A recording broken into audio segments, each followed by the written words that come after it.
Kasi ang Atomic Habits, ginawa siya para mag-improve yung buhay mo eh. Para baguhin mo yung sarili mo eh. Para iwan mo yung mga bisyo mo. Totoo yun, boss. Ginawa yung book na yun para ma-inspire yung isang tao. Tulungan yung isang tao magbago. Saka ang kagandahan dyan sa Atomic Habits, ano siya, hindi siya biglaan. Hindi ka niya bibiglayin. Tanggalin mo to sa buhay. Alisin mo to. Kumbaga, kaya atomic, maliliit na bagay. Kumbaga, little by little. Kung bad habits yan. Kasi yung habits, is yung habit, kumbaga, isa sa definition niya.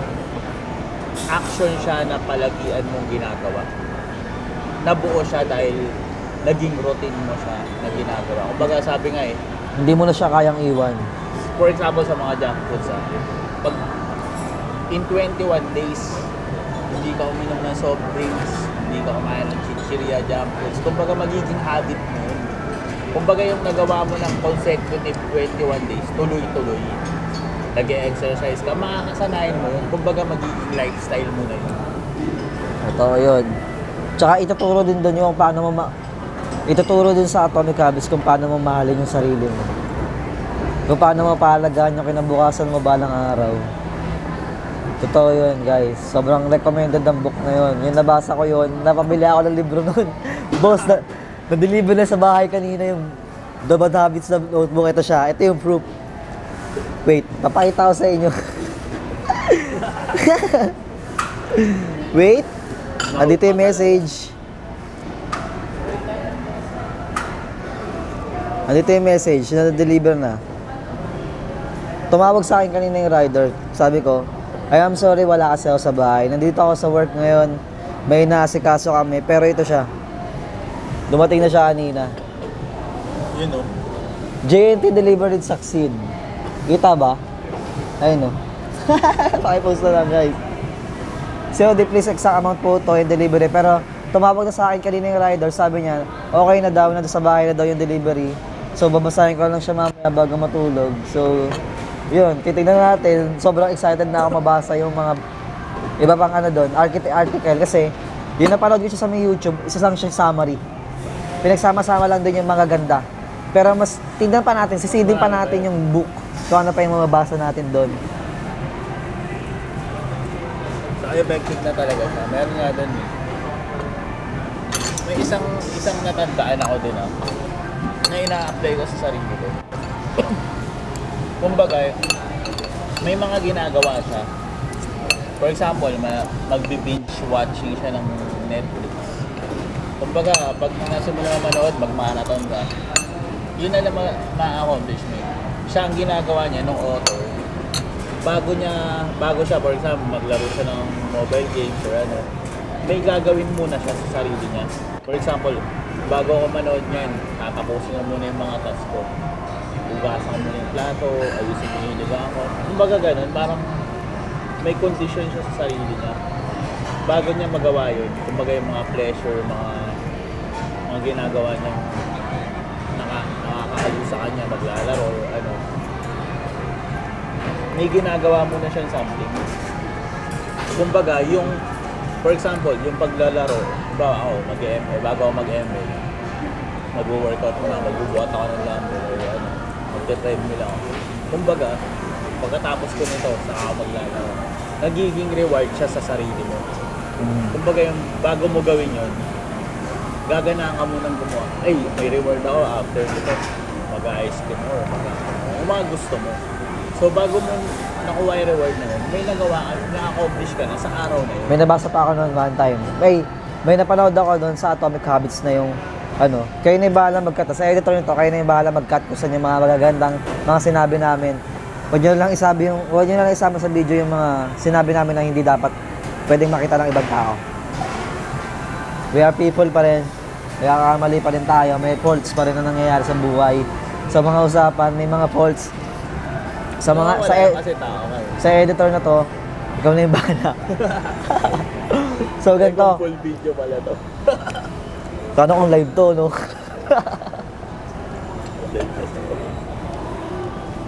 Wag, boss. May isa pa ako nabasa dun, boss, sa may, The Atomic Habits. Na kung ano yung nasa surrounding mo, ayun yung pwede mo ma-apply sa sarili mo. Example, sa surrounding mo, meron dong isang gym sa bahay mo. Mapa-gym ka talaga kasi yun yung papasok sa isip mo eh. Oo. Lalo na kung ayun yung katabi mo. Ano, Katulad nun, example, di ba, sa ating mga tao, sa mga tao ngayon, sa mga Gen Z ngayon, likas na sa atin yung hawak natin palagi cellphone. Kasi pagising natin sa umaga, bago tayo matulog, ayun na yung katabi natin eh, cellphone na eh. What if kaya kung yung katabi naman natin, doon, in-explain sa mga Atomic Habits na yun, in-explain doon kung paano, what if, kung yung mga katabi mo naman ngayon, bago matulog, tsaka pagising mo sa umaga, is yung mga barbell, yung mga gym equipments, yung mga gym equipments na yan, what if kung kayo yung mga katabi mo, di ba? Hindi cellphone. Siyempre, ayun yung mabibigyan mo ng pansin. No? Ayun yung mabibigyan mo ng pansin sa sarili mo. What if kung yung mga katabi mo naman pala, mga book, isa kang introvert na tao, ayaw mo mag-phone, o kaya meron kang social media detox, ayun yung mga pwede mong gawin sa buhay mo, guys. Mag-i-improve ka talaga sa book na yun, wala akong masabi doon. Basta, highly recommended yan, lalo na sa mga student. Basahin nyo yun. Ano yun eh, kumbaga, isa yan sa marami makaka-relate yun. Kasi yung cellphone eh, natutulog sila sa ilalim ng kunan. Yung iba nga nakakatulog, hawak mo yun. Diba? Ayun yung sinasabi na Atomic Habits na main explanation na addicted yung isang tao sa isang bagay. Pagising, bago matulog, ayun yung hawak niya. Pero what if itry mo sa sarili mo na yung mga surroundings mo, ayun yung habits mo ngayon, like barbell, gym equipments, what if books, paintings, totoo yan. Kasi in-explain sa may The Atomic Habits eh. Kung magkakaroon ka ng isang room, kung magiging isa kang taong productive, yung room mo, kung ano yung itsura ng room mo, ayun yung kakalabasan ng surroundings mo, ng attitude mo. For example, yung room mo is yung room mo is poster mo is puro muscular people, 'di ba? Tapos meron kang mga barbell. Ayun yung ipo-focus mo kasi ayun yung surroundings mo eh. Arrest doon. For an example, yung surroundings mo puro addict. 'Di ba? Depende na yun sa'yo kung kaya mo kontrolin. For example, yung surroundings mo puro computer. Wala eh. Ayun yung surroundings mo, ayun yung malapit eh. Ayun yung pwede mong pagbigyan ng pansin eh. Kumbaga, time killer eh. Totoo yan, di ba boss? Time killer siya eh. So, pipiliin mo rin sa sarili mo kung gusto mo mag-improve. For you, di naman kita pinipilit, pero kung ano talaga yung nasa surroundings mo, ayun yung mag-i-improve sa sarili mo. Depende sa'yo. Kung paano mo siya dalhin, kung paano mo siya i-improve sa sarili mo. Pero, ayun yung nasa book na pwede mong gawin sa sarili mo. Yan yung maganda din. Nabasa ko doon.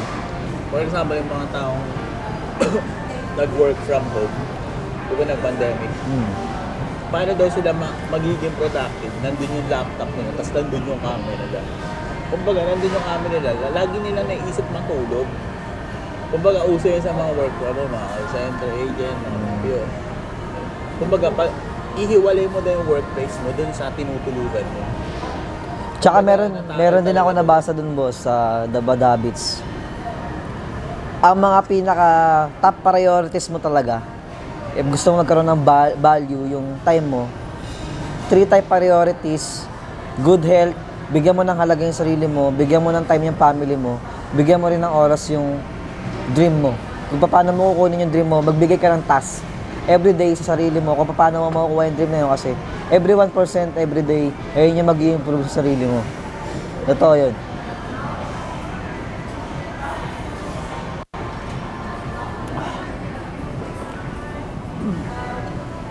Kumbaga, sa dami ng self-help books, kasi yun yung ano niya yung genre niya, self-help book na kumbaga, meron dati na nauuso yung parang time management. I-organize mo yung oras mo sa isang araw. Yun talaga iba eh. Talagang may iba't ibang explanation siya. At sa mga dopamine levels, na ano yun doon, na discussion doon. Hindi lang siya yung basta i-organize. Hindi lang siya basta time management.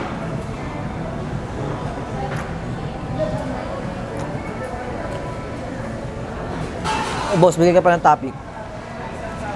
Gumaganda na yung usapan natin eh. So, kung i-relate mo yung atomic habit sa larangan ng photography, paano mo sa tingin mo yung isa sa... Ikaw boss, mag-order ka ba? Hindi ikaw boss, sige boss. Ano? Okay ka na, okay na boss. Antayin lang, pagkatapos kami, bibigyan namin yung payment. Okay lang. Salamat. It's okay. Ay, sige po. Salamat. Mabuhay ka boss.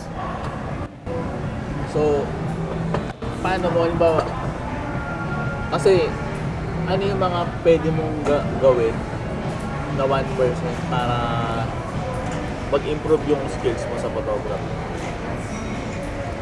Everyday ginagawa ko siya eh. Ito, share ko lang guys ah. Ito yung dahilan kung bakit hindi namamatay yung passion ko. Kung bakit araw-araw pa rin ako natututo sa photography. Kasi ang surrounding, ito, real talk, ang surrounding ko kasi sa bahay, puro gadgets. Pero in a good way.